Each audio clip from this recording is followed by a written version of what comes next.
Bien, vimos el tema del arrebatamiento en Tesalonicenses 2, segunda de Tesalonicenses 2. Vamos a continuar ahora en la página 4. Tienen el resumen del tema de las 70 semanas que vamos a estar viendo ahora. Así que vamos a buscar nuestras Biblias en Daniel, capítulo 9. Daniel, capítulo 9.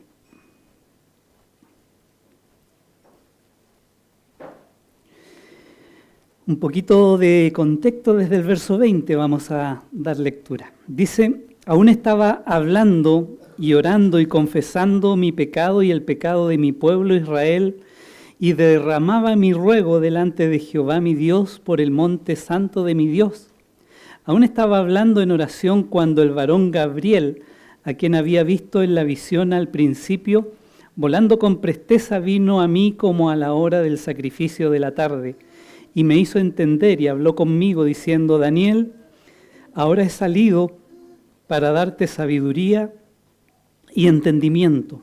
Al principio de tus ruegos fue dada la orden y yo he venido para enseñártela porque tú eres muy amado. Entiende pues la orden y entiende la visión. 70 semanas están determinadas sobre tu pueblo y sobre tu santa ciudad para terminar la prevaricación y poner fin al pecado y expiar la iniquidad, para traer la justicia perdurable y sellar la visión y la profecía y ungir al santo de los santos. Sabe pues y entiende que desde la salida de la orden para restaurar y edificar a Jerusalén hasta el Mesías príncipe, habrá 7 semanas y 62 semanas, se volverá a edificar la plaza y el muro en tiempos angustiosos.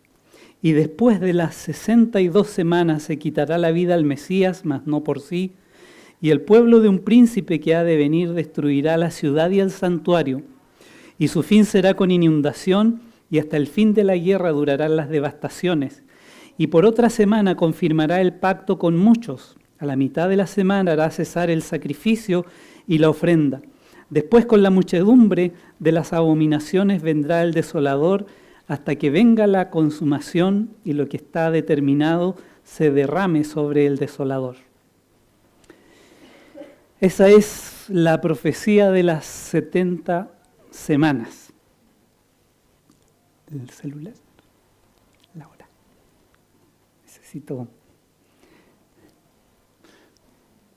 Necesito controlar un poquito la hora. Si no, puedo hablar hasta las 8 de la noche sin problema. Bien, vamos entonces a ver la profecía de las 70 semanas. ¿Qué hora es? Quería ver la hora por eso. Pero ¿qué hora es en el sentido, en el tiempo que estamos viviendo? En la Escritura y en el libro de Mateo, una reprensión de parte del Señor hacia los fariseos en ese momento, que viendo los cielos podían ellos distinguir las señales de los tiempos y ellos no podían distinguir que estaba ahí el Mesías haciendo milagros, predicando, trayendo el mensaje del reino, y Él les reprocha no saber distinguir los tiempos. Y nosotros debemos estar preocupados de conocer el tiempo que estamos viviendo. Y para eso debemos mirar a Israel. Por muchos años se ha dicho que Israel es como el minutero de Dios, nos está dando la pauta de las cosas que van a ocurrir en el mundo. Pero no solo debemos mirar a Israel, que hoy día están en un punto crítico cuando se conozca el plan de Trump para la paz en Medio Oriente. Y eso está muy interesante porque algunos dicen que ese plan incluye la reconstrucción de su templo. Es decir, que haya una mezquita, pero que haya también un templo y darle equilibrio a lo que está ocurriendo en lo religioso en Medio Oriente. Bueno, habrá que ver las noticias, lo que pasa durante estos días, pero además hay algo que se llama el Instituto del Templo. Deben haber escuchado de eso. El Instituto del Templo es una organización internacional que está dedicada recolectando dinero y recursos para reconstruir el templo. Tienen todo lo que es la ornamentación, los candelabros, los vasos, las copas, todo lo que necesitan para hacer funcionar los sacrificios del templo, ellos lo tienen listo. Incluso hay una menorá que la tienen en la plaza allí, exhibida a todo el público, y dice el director del instituto que solamente necesita una llamada y se comienza a construir. Así que va a estar muy interesante eso nos está diciendo que un tiempo, el tiempo se está acercando, el tiempo de la tribulación, porque es el anticristo que va a ocupar ese templo. Así que debemos mirar a Israel, sí, pero debemos mirar más al Señor. Nuestra mirada no está ni debe estar orientada a lo que pase aquí, lo que pase allá y a las señales.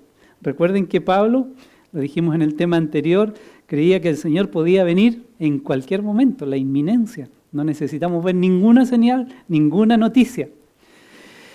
Pero debemos mirar al Señor, ahí está el enfoque de nuestra esperanza, como hemos dicho anteriormente, mirar al Señor, esperarlo a Él. Hay una corona, dice el apóstol Pablo, para todos aquellos que aman su venida. Pero debemos mirar la Escritura. Y eso es lo que estamos haciendo, gracias a Dios en este día y gracias a Dios por la invitación de ustedes en relación a esto. Bueno, para estudiar las 70 semanas hay que fijar algunas bases, como lo hicimos en el estudio anterior, y esto tiene que ver con los principios de interpretación que debemos usar siempre para estudiar la Biblia. Y les quiero aconsejar esta herramienta, este principio vital cuando uno estudia la Biblia, que es fijarse en las palabras individuales. Yo puedo decir, hermanos, que mi vida empezó a crecer en el conocimiento de la palabra cuando me comencé a fijar en las palabras. Son clave lo que se dice, esas palabras que a veces se repiten en un mismo texto o en otros pasajes. Hoy día este principio está siendo atacado llamándole hiperliteralismo, pero no haga caso de eso. Fíjense en las palabras de Dios, porque ¿qué es lo que inspiró el Señor en este libro? Las ideas. Dice, toda la Escritura es inspirada, cada palabra es inspirada. El Señor dijo en Mateo capítulo 4, no solo de pan vivirá el hombre, pero lo que sigue, sino de toda, en griego, cada palabra que sale de la boca de Dios. Cada palabra es importante. El profeta Samuel, ¿se acuerdan que la marca de su ministerio fue que no dejó caer a tierra ninguna de sus palabras? Ninguna de las palabras del Señor. Este principio es clave para que uno pueda entender realmente lo que está leyendo, y es lo que hicimos en Tesalonicenses.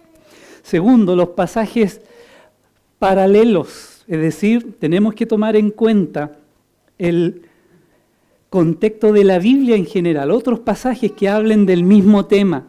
Mire, en lo que es profecía, uno, para asegurarse de que su interpretación es correcta, es cuando mi interpretación calza con otros pasajes que hablan del mismo tema. ¿Han visto un rompecabezas, un puzzle? ¿Cierto?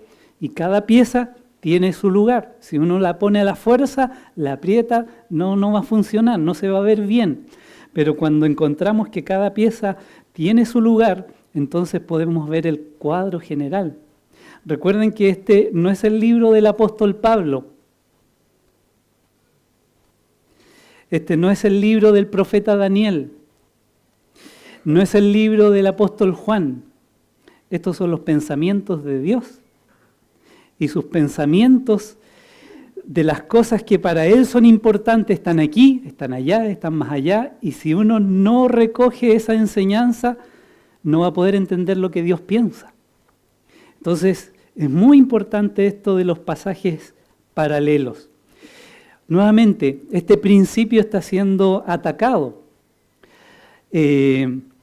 Algo así como paralelidolatría, una cosa así le están diciendo. Pero hermanos, si uno no entiende que el Señor a través de toda la Biblia nos enseñó su pensamiento, entonces uno no ha entendido lo que es la Biblia. Piensa que es Pablo, que es Daniel y que son todas las cosas diferentes. Y generalmente esa es la postura en que muchos se acercan al texto bíblico. Quieren conocer más a Pablo que el pensamiento del Señor. Así que los pasajes que hablan del mismo tema o evento deben concordar. Y así vamos eliminando la mala interpretación y distinguiendo lo que es la buena interpretación. Esto debería estar de más, ¿cierto? El contexto.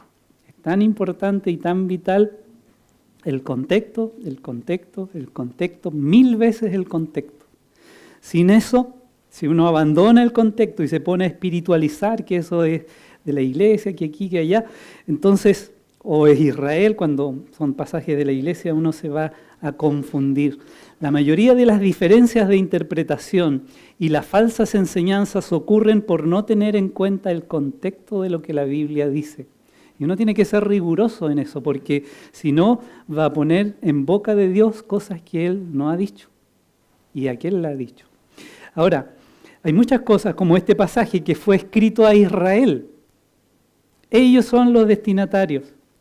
La Biblia, incluso la Biblia fue escrita a nosotros. Es una herejía lo que estoy diciendo, ¿no? Pero es escrita para nosotros. El Señor escribe a Timoteo a través del apóstol Pablo.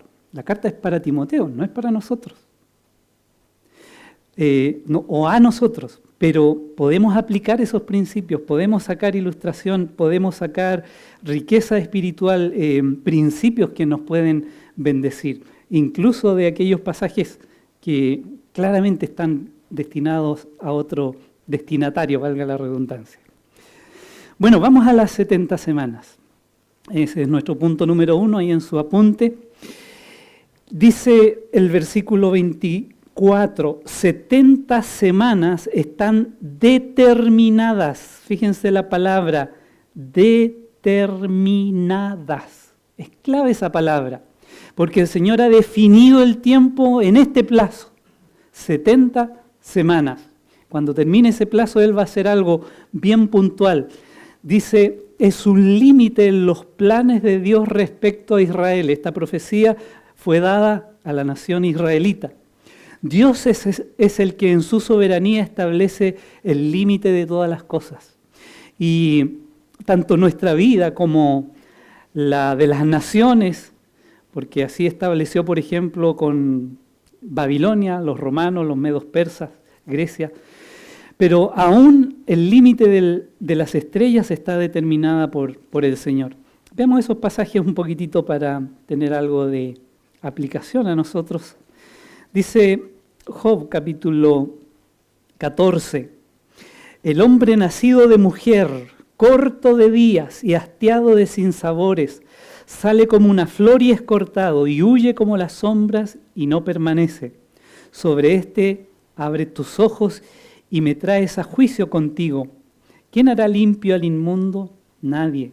Ciertamente sus días están, y ahí nuestra palabra, determinados, y el número de sus meses está cerca de ti. Le pusiste límites, de los cuales no pasará. Nuestra vida está regida por Dios. Usted no eligió nacer, ni venir a la vida. El Señor nos dio la vida. Y a esa vida le puso un límite. Dice Hechos 17 que esta vida es para que busquemos a Dios y le conozcamos. Daniel, ya que estamos ahí, capítulo 2, versículo 20, vemos cómo Dios establece el límite a las naciones y a los reyes que la gobiernan. 2:20 dice Daniel, habló y dijo, sea bendito el nombre de Dios de siglo en siglo, porque tuyos son el poder y la sabiduría. 21 dice, Él muda los tiempos y las edades. Él lo hace. Quita reyes y pone reyes. Da la sabiduría a los sabios y la ciencia a los entendidos.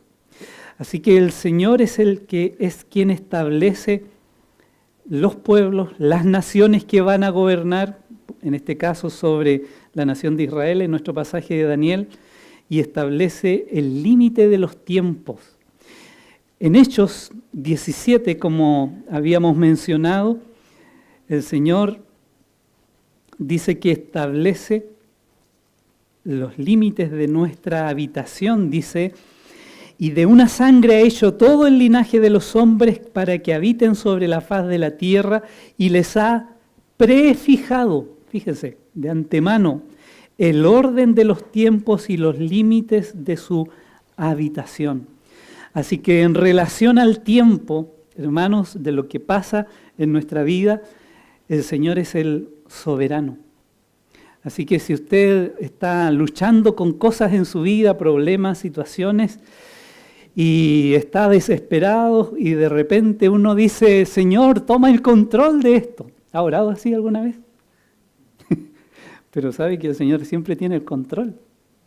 Nunca lo ha perdido, ni lo perderá.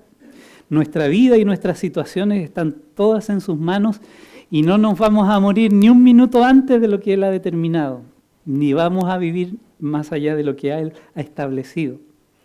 Así que es el principio de cómo el Señor ha establecido una medida de tiempo para la nación, para el pueblo de Israel.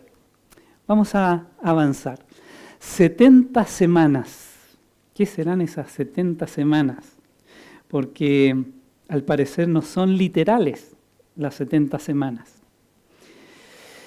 Vamos a buscar en Levítico,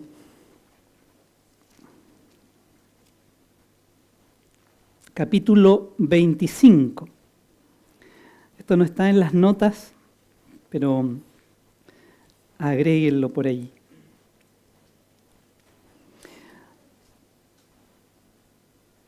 Dice, Jehová habló a Moisés en el monte Sinaí diciendo, versículo 2, Levítico 25.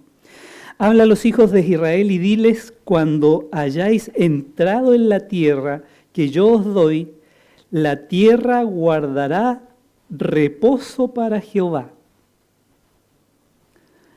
La palabra hebrea es Shabbat. La tierra guardará Shabbat para Jehová. Un sábado, un día de descanso es el sábado. 6 años sembrarás tu tierra y 6 años podarás tu viña y recogerás sus frutos. Pero el 7º año, verso 4, la tierra tendrá Shabbat, descanso, reposo para Jehová. No sembrarás tu tierra ni podarás tu viña. Así que el Señor estableció descanso para la tierra. Y es una medida que no solamente da descanso a la tierra, sino da la oportunidad de confiar un año entero de provisión en el Señor. O sea, confianza y fe. La tierra producía por sí sola, pero nadie podía ir a sembrar, nadie podía ir a podar ahí para que dé más, ni echar abono, ni nada de eso. Debían confiar que ese año el Señor los sostendría. ¿Les parece una buena idea para aplicar a la iglesia o a nuestra vida?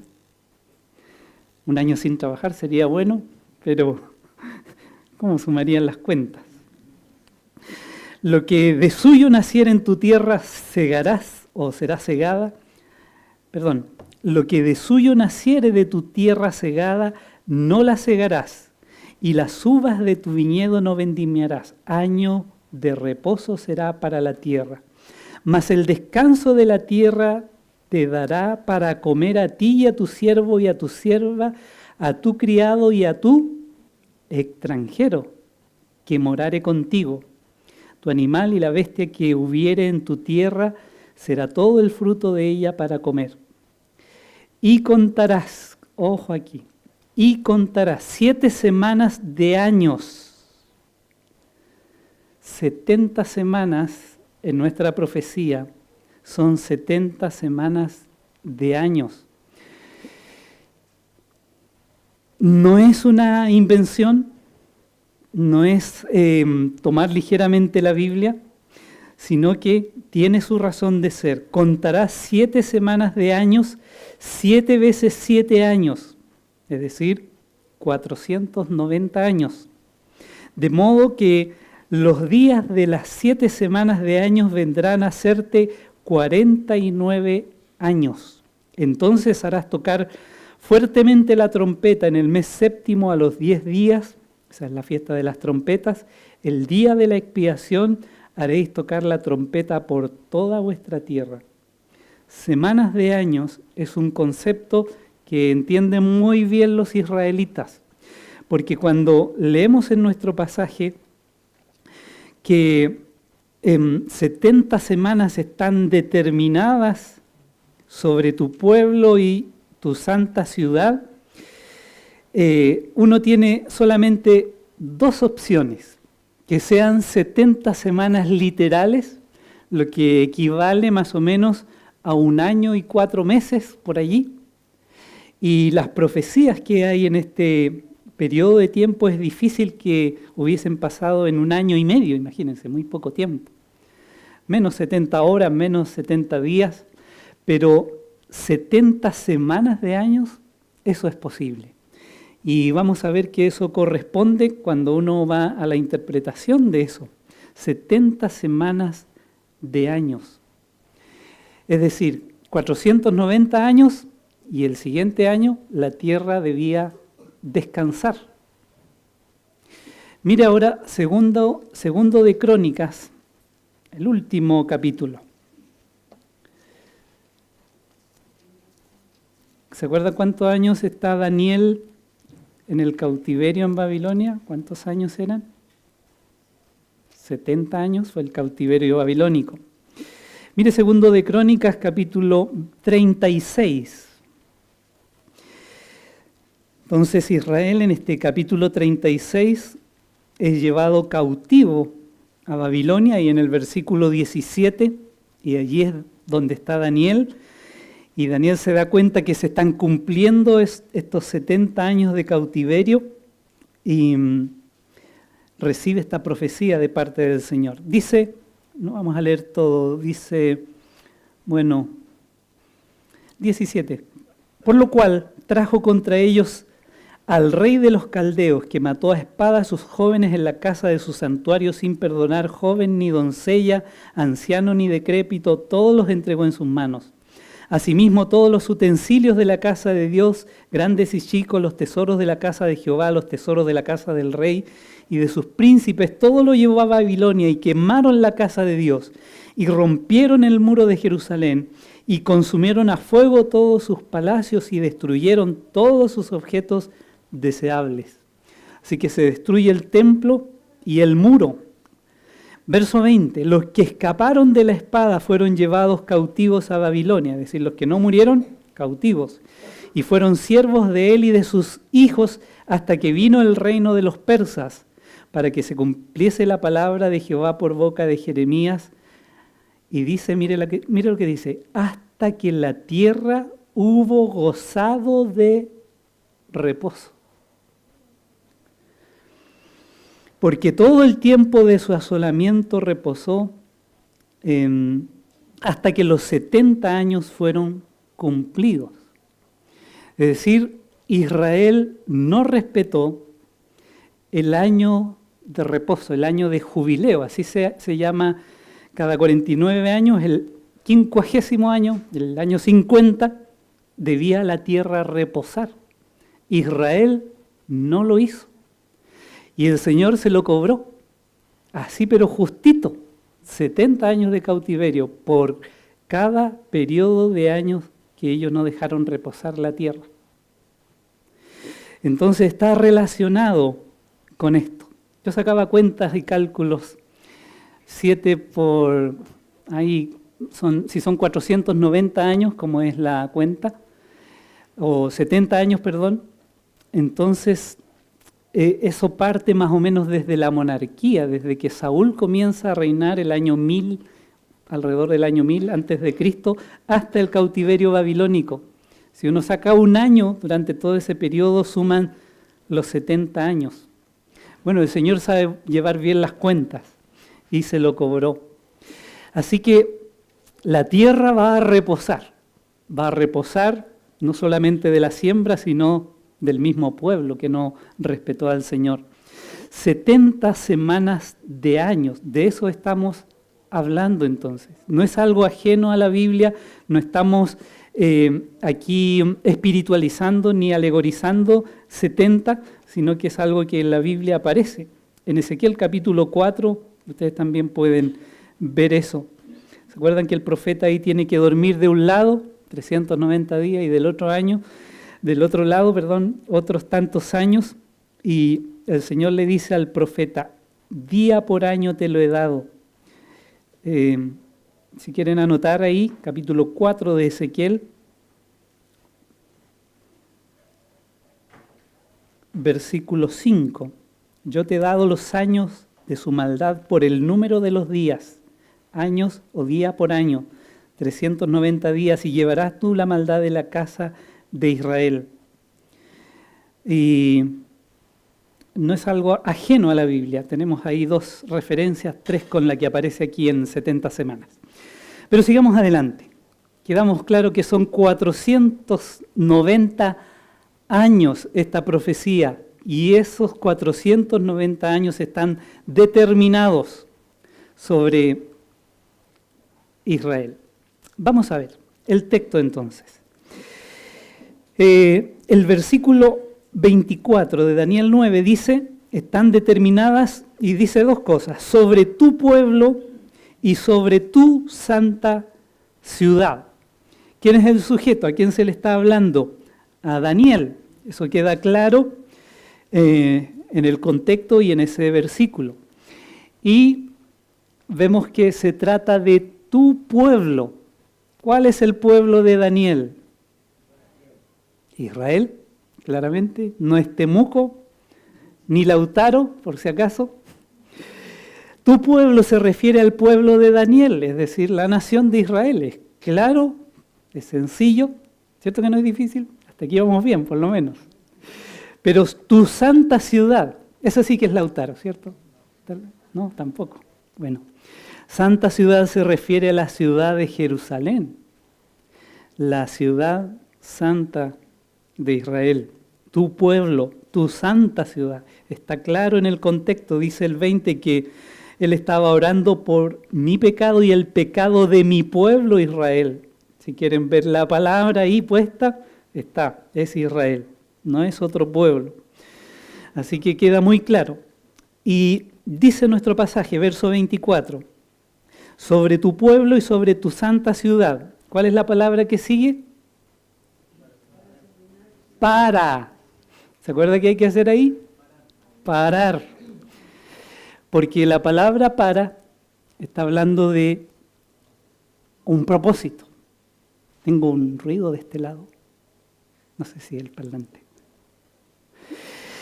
Un propósito. ¿Y cuál es el propósito? Vea el texto. Dice, para terminar la prevaricación, para poner fin al pecado, para expiar la iniquidad, para traer justicia perdurable, para sellar la visión y la profecía, y para ungir al santo de los santos. Todo esto va a ser llevado a cabo cuando terminen las 70 semanas. Están determinadas para. ¿Cuál es el propósito? ¿Por qué el Señor puso y eligió ese tiempo? Para esto. Este es el propósito. Allí hay que detenerse, parar. Entonces, lo que el Señor va a hacer aquí va a ser terminar la prevaricación. Esa palabra prevaricación significa rebelión, como la palabra apostasía que vimos allá. Entonces, si se refiere a Israel, porque de Israel se habla aquí, entonces debería en ese plazo terminar la rebelión de Israel. ¿Ya? Primera cosa. Segundo, expiar, poner fin al pecado. Bueno, la palabra pecado es maldad, iniquidad, ¿cierto? Eso lo sabemos. Poner fin al pecado. Después dice expiar la iniquidad. La palabra iniquidad es similar a pecado y es similar a maldad, culpabilidad. Esa es la idea. Entonces él va a terminar la culpa, va a expiar el pecado para traer la justicia perdurable. No un asomo de justicia, sino una justicia, literalmente la palabra griega ahí es olam, eterna. Y después dice sellar la visión y la profecía, que puede referirse a dar cumplimiento o a mantener o a que esté allí como algo real y firme. Y por último, ungir al santo de los santos. No podría pensar ahí en el ungimiento del Mesías, pero el Señor ya es el ungido. En hebreo allí dice kadosh, kadoshim, y esa palabra, ese término, y el de aquí, santo de los santos, se refiere al lugar santísimo, es decir, purificar el templo. Eso va a ocurrir cuando acaben las 70 semanas. Vamos a continuar. Dice, para terminar la prevaricación, el Señor ha determinado y va a terminar con el pecado en su pueblo Israel. Quiero que vean esta traducción de la Biblia. Dice esta traducción, a ver si usted encuentra la diferencia. 70 semanas han sido decretadas para que tu pueblo y tu santa ciudad pongan fin a sus transgresiones y pecados, pidan perdón por su maldad, establezcan para siempre la justicia, sellen la visión y la profecía y consagren el lugar santísimo. ¿Se da cuenta de la diferencia? ¿Quién hace todo eso? El pueblo.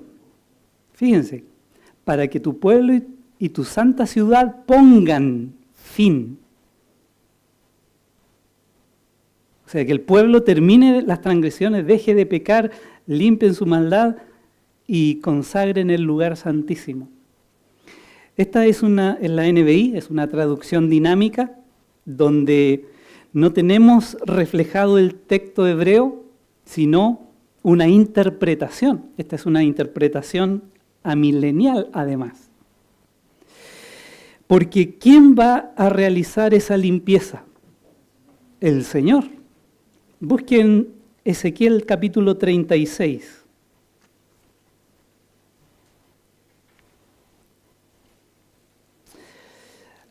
Este capítulo completo es una joya impresionante.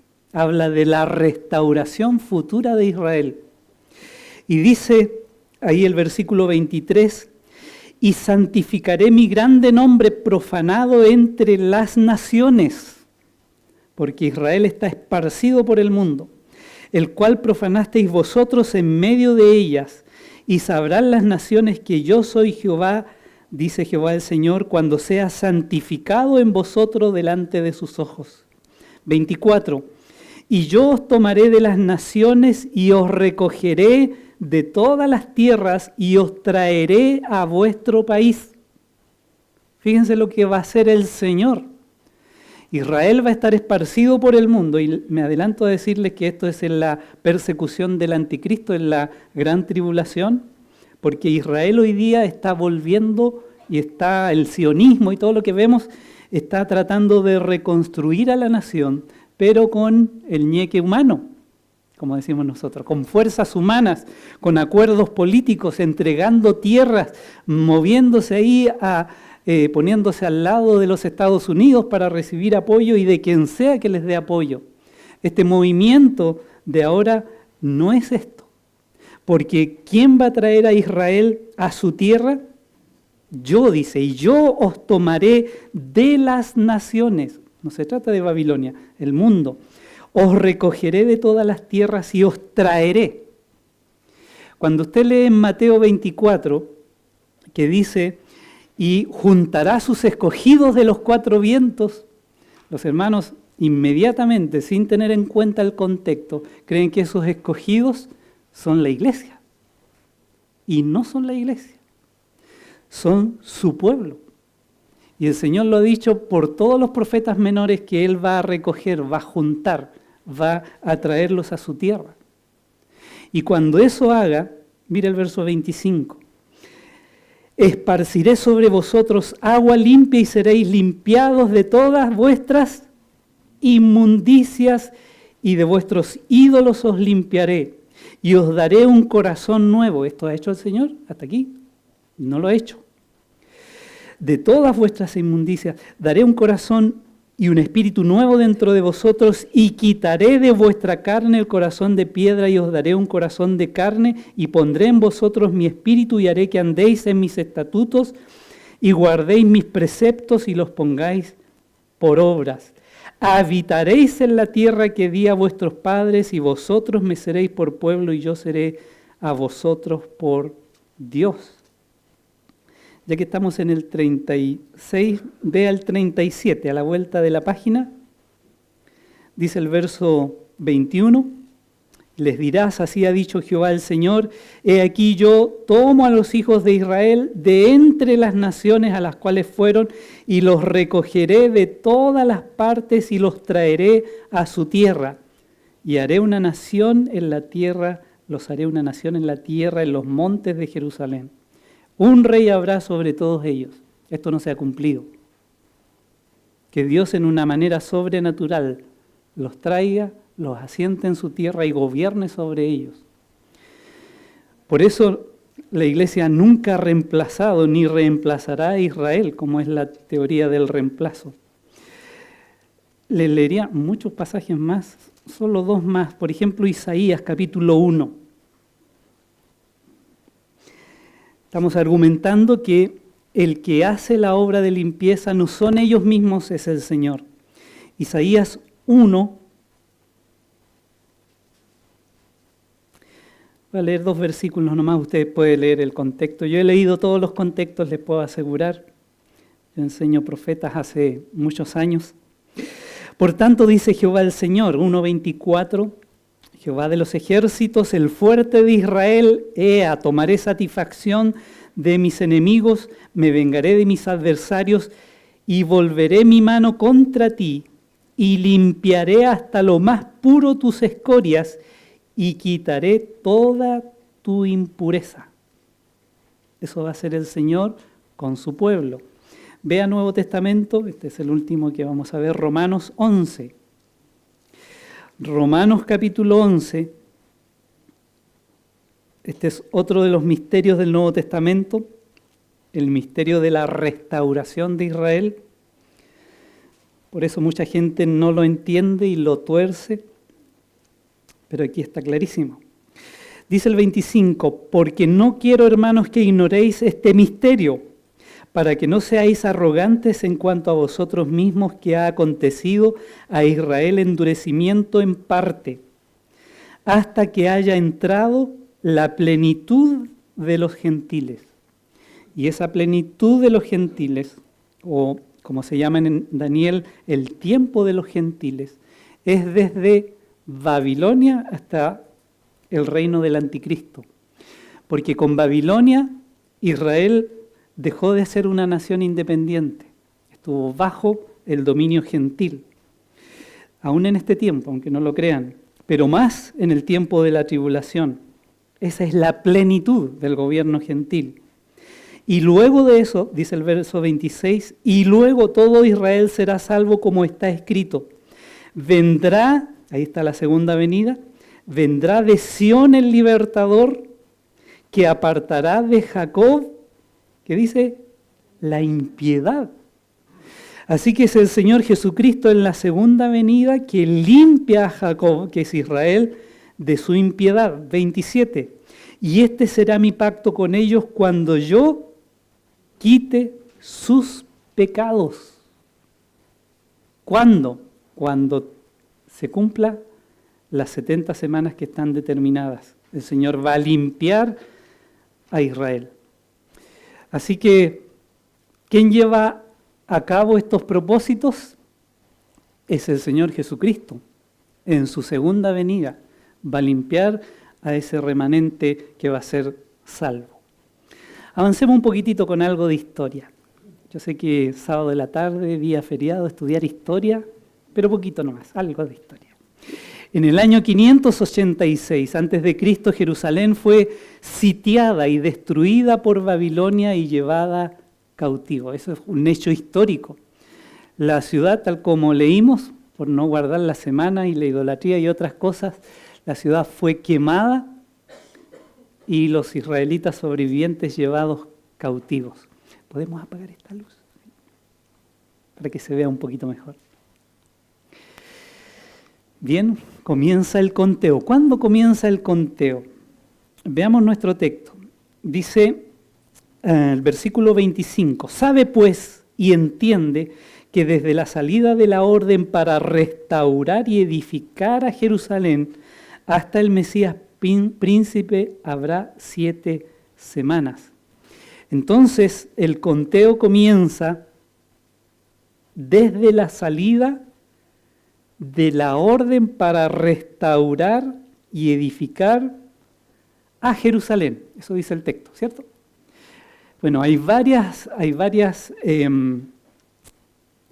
decretos, pero que tienen que ver con el regreso, uno de los más antiguos, que tiene que ver con la reconstrucción del templo, pero el que tiene que ver con lo que dice nuestro texto, con reconstruir y edificar a Jerusalén, los muros y todo eso, es este decreto. En el año 444, Artajerjes le da a Nehemías un documento para edificar la ciudad y las murallas de Jerusalén. Vamos a Nehemías un poquito. Capítulo 1 y 2. Nehemías, capítulo 1,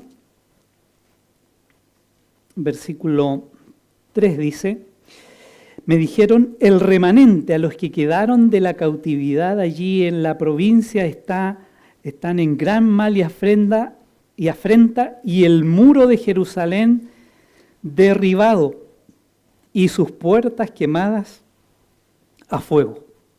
Esa es la noticia que escucha Nehemías y se demuda su rostro y se decae y se entristece mucho y así anda sirviendo, ¿cierto?, a su rey, y le preguntan qué te pasa. ¿Se acuerdan ese relato?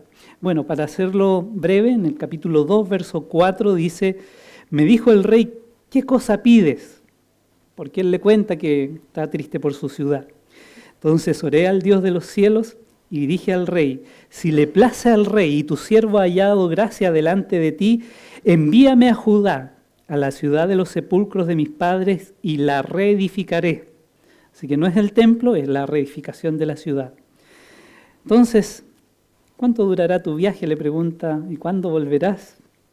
Y agradó al rey enviarme después que yo le señalé el tiempo. Además le dije, se aprovechó de las circunstancias, si le place al rey que se me den cartas para los gobernadores al otro lado del río, para que me franqueen el paso hasta que yo llegue a Judá, y carta para Asaf, guarda del bosque del rey, para que me dé madera para enmaderar las puertas del palacio, de la casa y para el muro de la ciudad y la casa en que yo estaré. Y me lo concedió el rey, dice, bajo la benéfica mano de Jehová. Así que lo que va a hacer Nehemías es reconstruir los muros de la ciudad, principalmente. Ahí se tomó una foto para nosotros, para mostrarnos cómo va haciendo una evaluación del trabajo que hay que hacer. En esta gráfica, ahí está del conocimiento bíblico, ustedes pueden ver los 70 años de cautiverio. Con Zorobabel se reconstruye el templo, 538-515, ahí profetiza Ageo y Zacarías. Después viene un intervalo de 57 años donde se detiene un poco la marcha y Esdras vuelve con otro grupo y está la restauración del pueblo, hay otro intervalo de 12 años y aquí viene Nehemías para la reconstrucción de la muralla. Y eso está fechado en el 444, así que esa es la fecha límite primera para establecer las 70 semanas. Muy bien, vamos al primer grupo de semanas. Aquí tenemos el decreto de Ciro, aunque no lo crean, el original. Ahí dice, yo soy Ciro, el más bacán. Artajerjes es el nombre. No, pero desde que sale el decreto, fíjense en su Biblia, está la palabra desde, sabe pues y entiende que desde la salida de la orden para restaurar y edificar a Jerusalén hasta, desde y hasta. ahí está, hasta el Mesías príncipe, dice el texto, habrá 7 semanas y 62 semanas. Hay una conjunción y entre medio que nos da la idea de sumar. En este caso la función es copulativa. Se suma 7 a 62 y nos da el primer grupo de 60 semanas que dice que es hasta el Mesías príncipe. Yo puse una entrada, la entrada triunfal de Jesús a Jerusalén, ya les voy a explicar por qué. Y ese sería el límite de tiempo, desde y hasta. Se da cuenta, las palabras son muy importantes para entender, principalmente esta profecía que en pocos versículos dice tantas cosas. Así que es lo que ocurre. Vamos a buscar Lucas 19.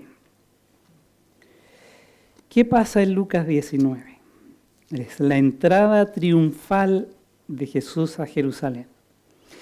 Este cálculo, desde y hasta, lo han hecho varios hombres, han hecho esquemas, han sacado cuentas, han calculado que el calendario judío no es igual al gregoriano, que los meses son de 30 y los anexos, han hecho todos esos estudios. Y hay un hermano de Scotland Yard que hizo una tentativa muy importante y sus conclusiones lo llevaron a ese punto, cuando el Señor entra al templo. Pero miren el texto cómo lo precisa más claramente aún.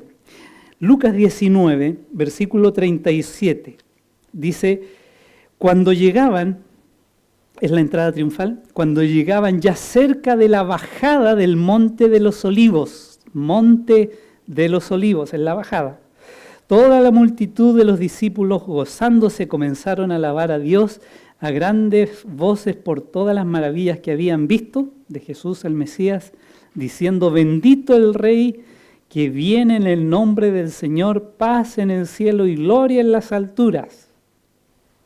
Entonces mandan a callar a esa gente y el Señor les dice, si ellos dejan de clamar, o si ellos callaran, las piedras clamarían. Síganme un poquitito aquí. Esta es una imagen del Monte de los Olivos. Es una fotografía antigua, 1914 por ahí, que encontré, una de las más antiguas, y podemos ver el Monte de los Olivos. Aquí abajito hay el Valle del Cedrón, y a continuación abajo, ahí lo ven, está el templo. Ya vamos a hacer un acercamiento.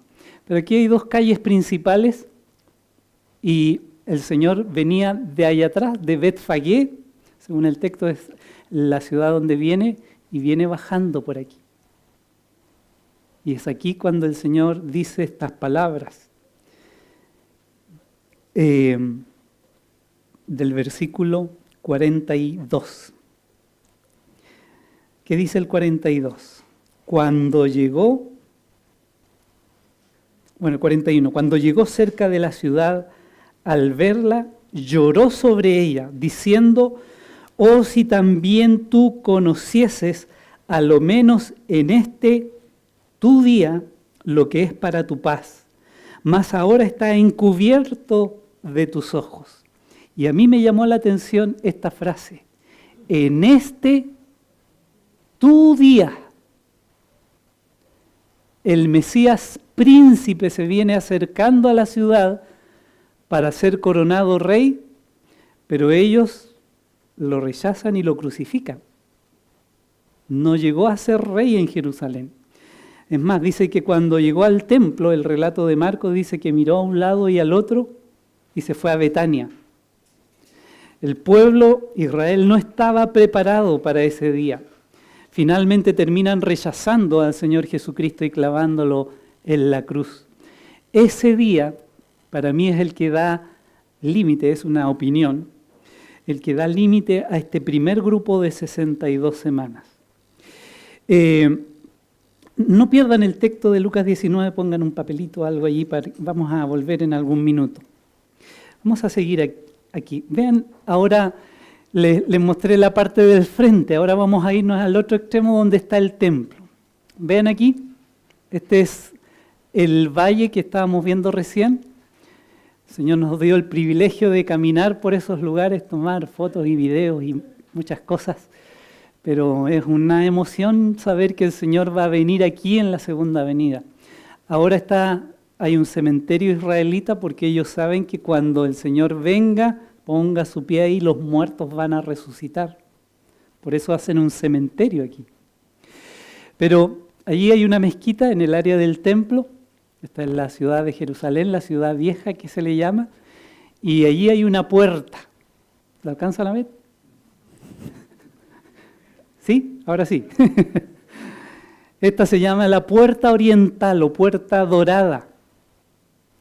Y el Señor va a entrar por esa puerta. Entró aquí en Lucas 19 ese día, entró por esa puerta para ser recibido como rey, bajando desde los olivos, pero en la segunda venida Él va a volver a bajar por ese cerro de los olivos y va a entrar por esta puerta para ser el rey que Israel y que Jerusalén se merece. ¿Ha oído ese salmo? Alzado puertas vuestras cabezas para que entre el Rey de Gloria. Esta puerta hoy en día está sellada, fíjense, está llena de ladrillos, tiene unas hendiduras ahí, ese es el ojo de aguja que dice la Biblia, y ahí cabe una metralla, una flecha, un arco con flechas, es un muro. Pero ¿sabe por qué está sellada esa puerta? Nadie circula por ahí. Nosotros estuvimos incluso al otro lado y se puede ver eso sellado. Mire, este señor se llama Suleimán el Magnífico. Era humilde él. Hace casi 500 años, en 1517, cuando los turcos conquistaron Jerusalén bajo el liderazgo de Suleimán el Magnífico, ahí en persona, él ordenó que las antiguas murallas de la ciudad fueran reconstruidas y en medio de ese proyecto de reconstrucción ordenó que la puerta oriental fuera sellada con piedras. Él escuchó de los israelitas que un Mesías iba a venir y iba a entrar por esa puerta. Él dijo, yo no quiero ningún Mesías aquí, cierren esa puerta. En el 1500 después de Cristo, sabe que él estaba cumpliendo sin saber una profecía que hay en Ezequiel. Mire lo que dice Ezequiel. Vamos al capítulo 43. 44. Ezequiel 44. Dice ahí, me hizo volver hacia la puerta exterior del santuario, y él está describiendo aquí este templo del reino milenial que va a ser construido en el futuro, donde va a gobernar el Señor Jesucristo. Ezequiel 44. Y dice el 2, y me dijo, esta puerta, fíjense, esta puerta estará cerrada, no se abrirá ni entrará por ella hombre, porque Jehová, Dios de Israel, entró por ella, y uno dice en la primera venida, estará por tanto cerrada. En cuanto al príncipe, por ser el príncipe, él se sentará allí para comer pan delante de Jehová. Pero el vestíbulo de la puerta entrará por el vestíbulo de la puerta entrará y por este mismo camino saldrá. Y dice que esa puerta va a estar sellada, no va a entrar hombre alguno. Y este hombre cumplió, sin quererlo, esa profecía de la puerta sellada. Y es tremendo porque un día el Señor, como digo, va a bajar por los olivos y va a entrar por ese lugar con poder y gran gloria. No va a bajar en un burrito, viene en un caballo blanco, dice Apocalipsis. Interesante, muy interesante. ¿Volvamos a Daniel? Sí, estamos en Daniel, ¿verdad? Vamos a avanzar un poquitito. Dice nuestro texto 25, hasta el Mesías príncipe, ya sabemos por qué es príncipe y es Mesías, está ese adjetivo, como adjetivo que es príncipe para demostrarnos que realmente se trata del Mesías. Ningún autor hoy día tiene dudas sobre eso. Pero dice, habrá 7 semanas y 62 semanas, y dice, se volverá a edificar la plaza y el muro en tiempos angustiosos. ¿Y se acuerdan de Nehemías? Ahí estaba mostrando el decreto nuevamente. ¿Y se acuerda cómo construían? En una mano tenían las herramientas y al costado la espada, y habían vigías. Fue un tiempo realmente difícil de reconstruir los muros de la ciudad, porque habían enemigos alrededor de los judíos. Dice Nehemías, relatando ese evento, los que edificaban en el muro, los que acarreaban y los que cargaban, cada uno trabajaban en la obra y en la otra mano tenían la espada, con una trabajando y con la otra listos para defenderse, porque había enemigos alrededor que querían impedir que el muro fuese reconstruido. En todo caso, aplicándolo a nosotros, una buena estrategia, trabajar en la obra con una mano, pero con la espada en la otra mano. Biblia y trabajo es lo que debemos hacer. Eso es como extra, no venía en el paquete. Bueno, se volverá a edificar, y en ese tiempo fueron tiempos difíciles, angustiosos. Había muchos enemigos, como digo, que incluso cuando construyeron hasta la mitad, ahí se levantaron los samaritanos y árabes ahí alrededor para echar abajo la obra. Los asustaron y todo eso, y él los exhorta, no temáis, adelante, acordaos que el Señor es grande y temible, pelead por vuestros hermanos. Y él tenía al lado a un hombre con trompeta, y se tocaba la trompeta y se reunían ahí para defender los puntos. Así que fue un tiempo difícil la reconstrucción del templo. Esos, diríamos, son los eventos en ese versículo, capítulo 9, 25. Vamos al siguiente capítulo. Yo he titulado aquí el gran intervalo. Hay muchos que no ven este intervalo, pero lo vamos a ver en el texto. Porque entre la semana 69, 7 más 62, y la semana 70 hay un paréntesis de tiempo. Y lo vamos a corroborar con la Biblia, con la Escritura. Vamos ahí. El gran intervalo. Fíjese el verso 26. Dice, ¿cuáles son las dos primeras palabras? Y después.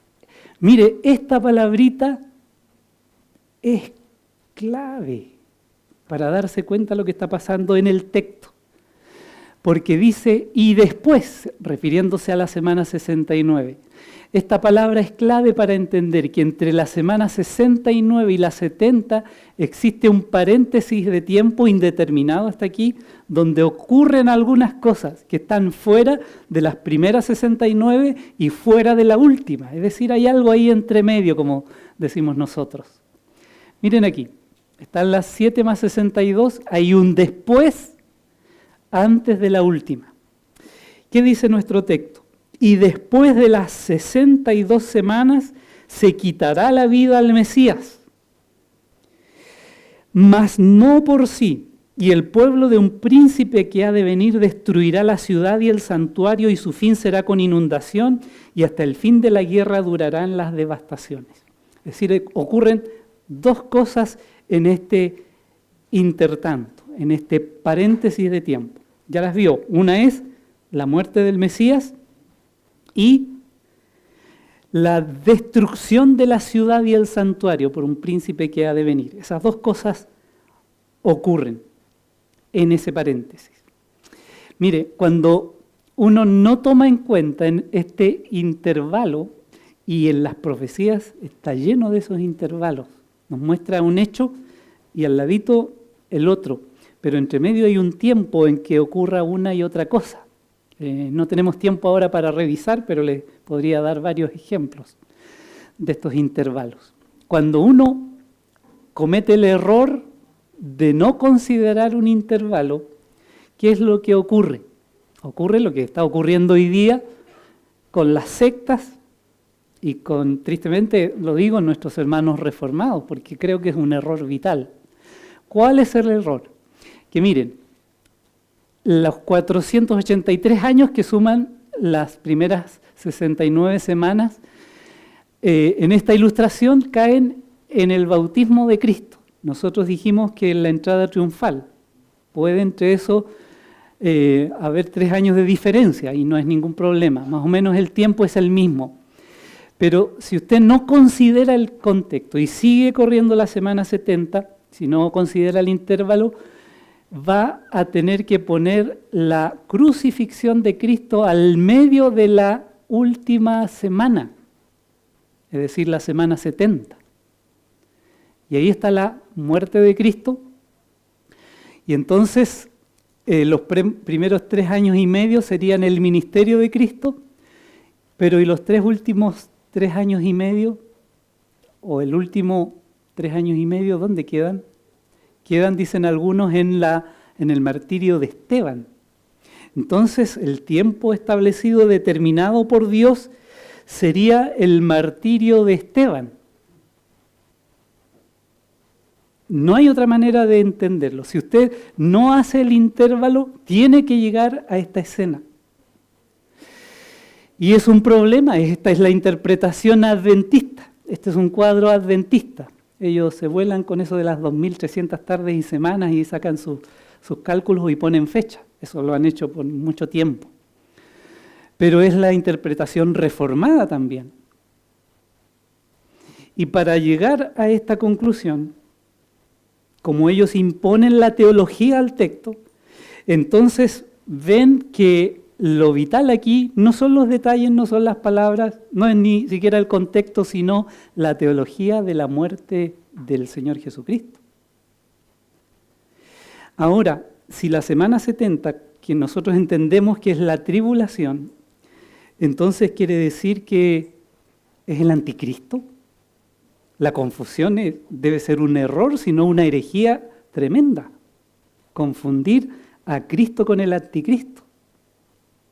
No sé si se da cuenta de la gravedad de esta interpretación, si es que es verdad. Ahora les tengo que recordar que 70 semanas están determinadas para poner fin al pecado. Entonces los hermanos reformados dicen, eso hizo Cristo en la cruz, porque vino a terminar con el pecado. Pero, ¿terminó con el pecado? En Israel sigue habiendo pecadores. En la iglesia tenemos para exportar ciertos pecadores. Perdonados, eso sí, que quede claro. Mire, ese gran propósito de terminar la prevaricación, la rebelión, no ha terminado. La rebelión sigue, sobre todo en Israel, tristemente decirlo, pero es así. Poner fin al pecado, expiar la iniquidad para traer la justicia perdurable. No ha habido justicia, guerra del año 70, destrucción. Mire, si va a ser ungido el santo de los santos, el Kadoshim, el año 70 fue destruido el templo, no hay ni siquiera templo. Se da cuenta que es incongruente que el Señor, este gran propósito de purificar y limpiar a su pueblo, haya sido, y más encima está equivocada la fecha, porque es cuando se cumplan las 70 semanas.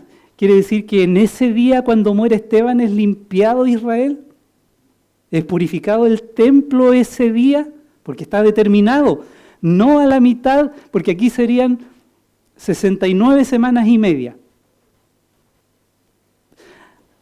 A las 69 semanas y media el Señor quitó el pecado. ¿Y qué pasó con la otra mitad? ¿Se da cuenta que es incongruente? Es contradictorio y es blasfemo, por lo que vamos a ver más adelante. No quisiera ser tan drástico, pero es así. No se cumplió el propósito. No se cumplió. Si bien el Señor llevó y cargó el pecado y todo aquel que se arrepiente es limpio de su pecado, ¿seguimos viviendo con rebelión o no hay rebelión en su corazón? Sigue habiendo.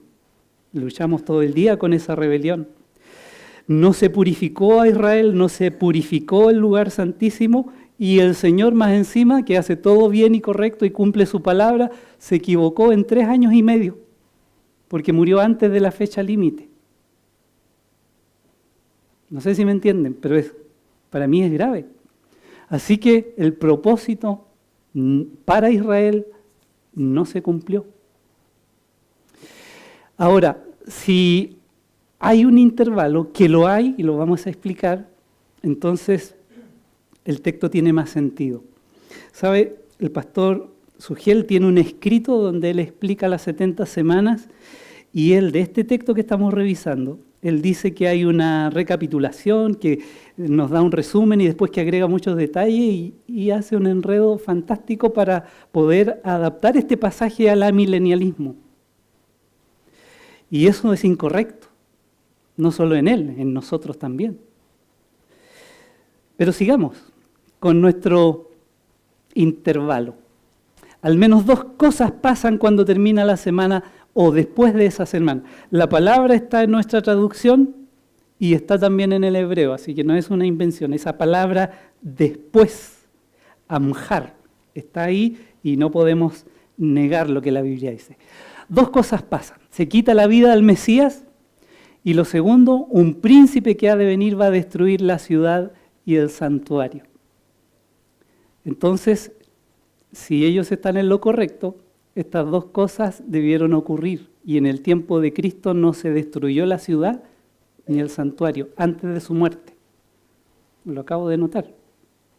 Tampoco ocurrió eso.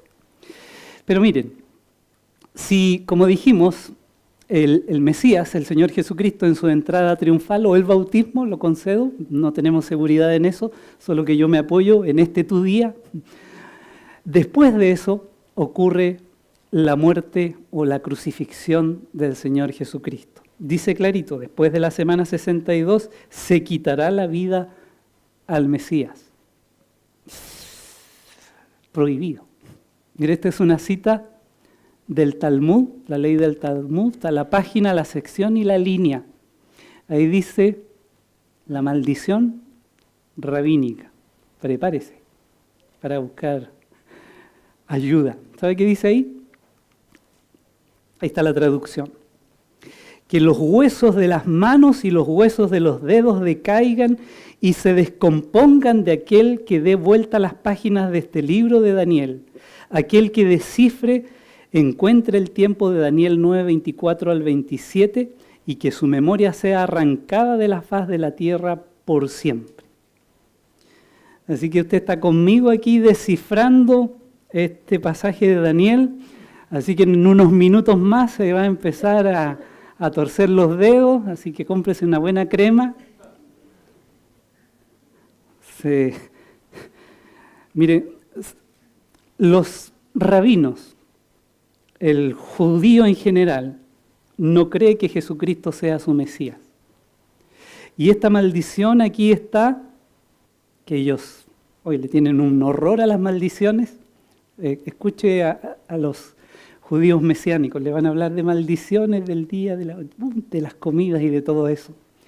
Pero como ellos no creen que Jesucristo es el Mesías, saben que si alguien se pone a hacer lo que estamos haciendo nosotros ahora en Daniel 9, 24 al 27, va a llegar a la conclusión lógica que el Mesías es el Señor Jesucristo que murió en la cruz. Si usted revisa esto, y lo entiende como lo estamos entendiendo, gracias a Dios nosotros aquí en esta clase, van a llegar a esa conclusión. Para nosotros no hay ningún problema. Jesús es el Mesías, murió en la cruz por mí y llevó mis pecados. Pero ellos ponen esta restricción. Ahora, si usted busca esta maldición rabínica, va a encontrar en internet que ya no existe o que no era de ahí, que era falso y todo esto de las informaciones que no convienen, ¿cierto? Que como decimos nosotros, se chaquetean, se tiran para abajo. Pero sigamos aquí en nuestro paréntesis. Hay una segunda cosa que ocurre. Dice que un príncipe que ha de venir, que no es el Mesías, porque el Mesías dice que murió, y es distinto a este príncipe que ha de venir, que destruye la ciudad, eso no hizo el Señor. Y el santuario dice, y su fin será con inundación, y hasta el fin de la guerra durarán las devastaciones. ¿Sabe qué pasó después de la muerte de Cristo? Ahora tenemos que ir a Lucas 19, que le dije que no pierda. Vamos a leer el resto del pasaje. Lucas 19 dice, después que en el 42 ha dicho que no conocieron ese día de su visitación, dice el 43, Lucas 19, 43, porque vendrán días sobre ti cuando tus enemigos te rodearán con vallado y te sitiarán, y por todas partes te estrecharán, y te derribarán a tierra, y a tus hijos dentro de ti, y no dejarán en ti piedra sobre piedra por cuanto no conociste el tiempo de tu visitación. Lo vuelve a mencionar. ¿Y cuál es el juicio del Señor por la dureza del corazón? Un sitio a Jerusalén. Y eso ocurrió en el año 70 con un emperador que se llamó Tito. Entonces puse ahí en el buscador Tito y me salió Tito el Bambino, de arriba abajo. Pero no es ese Tito. Es un emperador romano que sitió justamente tal como el Señor lo dijo. 40 años después de la muerte del Señor Jesucristo, se cumple esa profecía de Él. Y Él dice que van a derribar, no va a quedar piedra sobre piedra. Y históricamente eso ocurrió en el intervalo, después de la semana 69. Por eso no puede ir inmediatamente la semana 70, la última. Hay vestigios de estas devastaciones, dice, destruirá la ciudad y el santuario, es decir, el templo. Y no va a quedar piedra sobre piedra, es una losa hoy día. Y su fin será con inundación. Esa palabra inundación en los profetas y en Apocalipsis también tiene que ver con un ejército que va avanzando y va arrasando. Como cuando el agua corre y arrasa con todo lo que encuentra, esa es la idea. Hasta el fin de la guerra durarán las devastaciones. Miren, aquí hay un cuadro que refleja un poco este sitio y esta destrucción que hizo Tito. Vemos ahí arriba del altar del sacrificio, gente quemándose, cayendo, el templo humeando, mucha gente que murió de hambre adentro porque estaban sitiados. Ahí se van llevando la menorá de oro puro. Y hay otra ilustración que nos muestra cómo pudo ser, y uno recorre ahí las piedras amontonadas en Jerusalén, de cómo eso fue una realidad y están los vestigios hasta el día de hoy. Está esto en Roma, se llama el Arco de Tito. Estos son monumentos conmemorativos. Y aquí adentro, en ese sector, hay un relieve donde muestra a los romanos llevándose los tesoros del templo. Ahí llevan justamente la menorá. Un testimonio histórico del juicio del Señor, que su palabra se cumplió a la letra. Por eso cada palabra se va a cumplir. Eso ha dicho el Señor. Te sitiarán, por todas partes te estrecharán, te derribarán a tierra y no dejarán en ti piedra sobre piedra. Cuando quemaron el templo, el oro con que estaba revestido el templo por dentro se metió entre las piedras. Y los romanos se dieron el trabajo de con palancas derribar todas las piedras para sacar el oro. Y así se cumplió lo que el Señor dijo a la letra. Ahora, les tengo una pregunta. ¿Por qué no hay templo en Jerusalén desde el año 70? Mire, Israel, hoy día, ¿quién es el templo? La iglesia. Y va a volver a haber templo en la tribulación, porque la iglesia no va a estar. La iglesia, dice 1 Corintios 3, es el templo del Espíritu Santo. La presencia de Dios no está en ese lugar, lo abandonó. La presencia del Señor está en su iglesia. Y mire, este detalle tan sencillo nos confirma nuevamente la diferencia entre Israel y la iglesia. Hoy día nosotros somos el templo. Dice Pedro, 2 de Pedro 2, dice que nosotros, cada uno de nosotros somos piedras vivas de ese templo donde habita el Señor. Así que no habita en un lugar físico, como lo hizo en ese tiempo, ahora habita en su iglesia. Un detalle nomás. ¿Qué tipo? Un tipo en la Biblia es un modelo previamente mostrado de una realidad que viene en el futuro. La tipología es algo que en la Biblia se encuentra como una manera en que Dios ilustra lo que va a pasar en el futuro.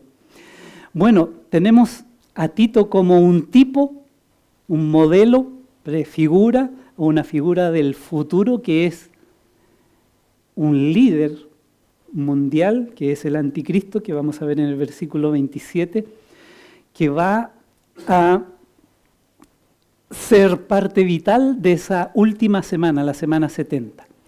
Tito y su sitio a Jerusalén en el año 70 es un tipo del anticristo y su sitio a Jerusalén al final de la semana 70. En Zacarías 12 ustedes pueden leer que las naciones de la tierra, no un pueblo, las naciones gobernadas por el anticristo, van a sitiar a la ciudad de Jerusalén.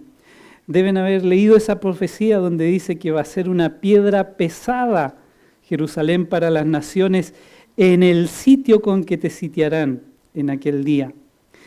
Yo pondré a Jerusalén, dice, por piedra pesada a todos los pueblos, todos los que se la cargaren serán despedazados. Bien que todas las naciones de la tierra se juntarán contra ella. Y menciona aquí que hay un sitio. Dice el verso 2, he aquí yo pongo a Jerusalén por copa que hará temblar a todos los pueblos alrededor contra Judá en el sitio contra Jerusalén. Y ese sitio que hizo Tito, que era un romano, se va a volver a repetir en el tiempo de la tribulación con el anticristo, cuando él sitie la ciudad de Jerusalén nuevamente. Está muy claro en la Escritura. El anticristo, según Daniel 7 y 8, 23, 25, emerge del imperio romano y es, según Daniel 9, 27, una prolongación de este. Porque fíjense las palabras, Daniel 9, 27, y por otra semana confirmará el pacto con muchos. Y parece que ese príncipe que viene y que destruye la ciudad hace lo del versículo 27. Pero es diferente, por eso decimos que es un tipo. Por otra semana, y esa es la última semana que nos falta, después del paréntesis, confirmará el pacto con muchos, no con todos, con muchos. Y a la mitad de la semana hará cesar el sacrificio y la ofrenda. Después, con la muchedumbre de las abominaciones, vendrá el desolador hasta que venga la consumación y lo que está determinado se derrame sobre el desolador. Vamos a ver algunos datos sobre la semana 70. La semana 70 es la tribulación y es de 7 años. La enseñanza es clara en el Antiguo y el Nuevo Testamento para demostrarnos que esa semana será de 7 años. En Daniel 7 habla de tiempo y medio tiempo, que es justamente 3 años y medio. En Apocalipsis vemos que se habla de 1260 días, que son una mitad para describir ese tiempo. Se habla de 42 meses, que también son 3 años y medio, donde ocurren ciertas cosas hasta ahí o desde allí, y eso nos indica que son 7 años, tal como hemos estado trayendo englobando este periodo de tiempo de un día por año. Entonces, 7 años de tribulación es algo que la Biblia enseña. Esta semana no comienza con el rapto de la iglesia, sino con la confirmación de un pacto. La iglesia puede ser arrebatada mucho antes y en cualquier momento. Dice, y por otra semana confirmará el pacto. Así que ¿cuándo comienza a correr esa última semana? Cuando el anticristo firma un pacto de paz, un pacto de protección, pero a la mitad de la semana dice que desconoce ese pacto. El anticristo, en tercer lugar, no tendrá poder político sino hasta que la iglesia sea sacada de la tierra. Eso lo acabamos de ver en Tesalonicenses 2. Hasta que sea quitado de en medio lo que lo detiene. Como ese pacto se establece con Israel, ese es el contexto aquí, de parte del anticristo, es claro que ese tiempo tiene que ver con Israel y no con la iglesia. Nosotros no necesitamos protección porque no somos un país en un lugar establecido X. Así que vamos a esta última semana. Desde la salida, aquí como resumen de la orden, el decreto, ¿se acuerdan? Hasta el Mesías príncipe, tenemos el intervalo donde ocurre la muerte del Mesías, la destrucción de Jerusalén, y de ahí viene la última semana, que es la tribulación y la confirmación de ese pacto. Aquí tenemos este resumen, que lo tienen en sus apuntes, de abajo hacia arriba la escalera, 7 semanas, que son las de la construcción del templo, eso se demoró. Dice Juan capítulo 2, en 46 años, dice alguien, se construyó este templo y tú lo vas a levantar en 3 días, ¿te acuerdan? 46, muy similar a 49. 434 años se demoró hasta la entrada triunfal, según nuestro modo de ver. Hay un intervalo de tiempo donde ocurren 2 cosas. Está la era de la iglesia, no hay templo en Israel porque nosotros somos el templo. Y la última semana, que son los 7 años de la tribulación. Así está sencillo. Si ustedes tratan de entender siquiera a los que revuelven todo eso, es realmente triste lo que hacen. Pero dice nuestro texto, a la mitad de la semana hará cesar el sacrificio y la ofrenda. Entonces los hermanos reformados creen que el Señor Jesús, cuando murió en la cruz, terminó con los sacrificios y las ofrendas. Y eso es cierto. El problema nada más es que ahí se trata de la tribulación y del anticristo, porque dice que después con la muchedumbre de las abominaciones vendrá el desolador. Ahora, ese desolador se menciona en otras partes de Daniel y siempre se refiere al anticristo. El Señor mismo habla de él como la abominación desoladora que ocurre a la mitad de la tribulación, y lo dice el Señor en Mateo 24. Él lo dice claramente que va a haber, entonces os entregarán a tribulación. Así que claramente esa semana 70, según el Señor, la interpretación del Señor, se trata de la tribulación. Tribulación. La abominación, dice el 15, por tanto, Mateo 24, 15, cuando veáis en el lugar santo la abominación desoladora de la que habló el profeta Daniel, el que le entienda, entonces los que estén en Judea, porque se trata de Israel, huyan a los montes. Dice en el 21, porque habrá entonces gran tribulación. Así que esa abominación a la mitad de la semana tiene que ver con el anticristo y no con Cristo. Grave confusión. Hasta que venga la consumación y lo que esté determinado, nuevamente esa palabra determinado se derrame sobre el desolador, que es una persona. Así que no es un acto, es una persona que se sienta en ese lugar. Así que tenemos que cuando acabe esas 70 semanas, es decir, cuando acabe la tribulación, es la segunda venida de Cristo, y allí el Señor va a cumplir ese gran propósito en una forma plena y completa. No antes, sino en ese momento. Son 70 semanas. Miren el capítulo 10 ahí de Daniel. Dice, en aquellos días, el verso 2, yo, Daniel, estuve afligido por espacio de 3 semanas. 3 semanas. Y dice el siguiente, no comí manjar delicado, ni entró en mi boca carne ni vino, y me ungí con ungüento hasta que se cumplieron las 3 semanas. Ahora, si esas semanas son años, 3 por 7, 21 años. ¿Qué significa eso? No los quiero confundir, pero es solamente para hacer una diferencia con las semanas de años que vimos en el 9. Si él ayuna 21 años, se nos muere Daniel. Y eso no es lo que ocurrió, porque después vuelve a comer y tiene mucho que profetizar. Pero sabe que el texto hebreo, cuando dice 3 semanas, la expresión hebrea para traducir 3 semanas es Shavuim Yamim. Shavuim es Shavuot, que es semana, pero Yamim es la palabra que se usa para día, Yom. Está en plural, por eso Yamim. Así que él está diciendo, estuve afligido por 3 semanas de días. Literalmente eso dice, para que entendamos que lo que está hablando el 9 son semanas de años. Entonces allá él corrige, para que nadie crea que estuvo 21 años ayunando como usted creyó. Así que hermanos, esa es la historia. Mire qué hermosa fotografía. Está el llamado muro oriental, o de los lamentos, como le decimos nosotros. Ese monte, ese cerro, ¿cómo se llama?